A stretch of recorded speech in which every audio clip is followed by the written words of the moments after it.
The altar of our hearts. In the Old Testament, men used altars for animal sacrifices and burnt offerings to dedicate themselves to the Lord. They needed to come clean before approaching the Holy God. But did you know that altars also served as memorials to commemorate God's faithfulness to His people? Maraming Bible characters ang gumawa ng altar para sa Diyos, tulad ni Noah, pagkatapos siyang maligtas ng Diyos sa malaking baha. Ganon din si Abraham and Isaac after they received the promise from God. Si Joshua naman ay inutusan din ng Diyos na gumawa ng altar after miraculously crossing the Jordan River.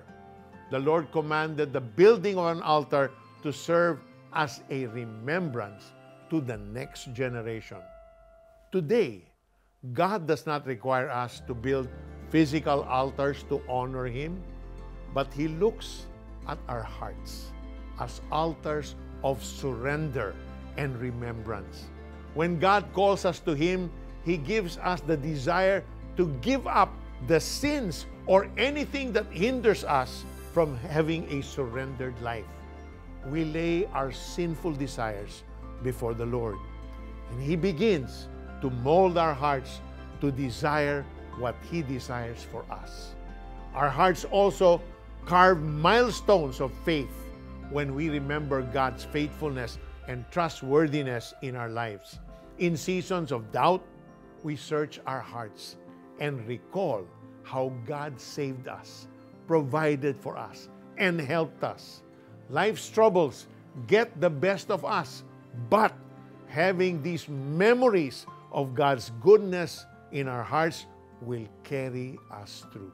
Let us pray. Lord, when I doubt your love for me, please remind me of Jesus' sacrifice and that nothing can separate me from your eternal love. May I take your unconditional love seriously so that I may live a life pleasing to you. In Jesus' name, amen.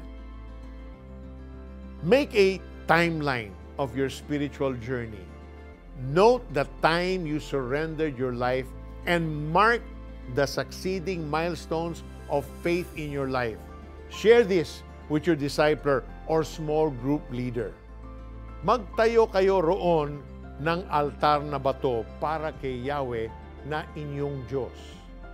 Mga batong hindi ginamitan ng pait ang iyong gamitin. Dito rin ihahain ang handog na pangkapayapaan at sa harap nito, kayo'y magsasalo-salo. Sa panahon ng iyong pasasalamat sa Diyos ninyong si Yahweh.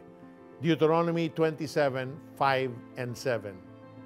This is Peter Kairos saying, let our bodies be a living sacrifice unto the Lord. That's the best sacrifice you can ever give to Him.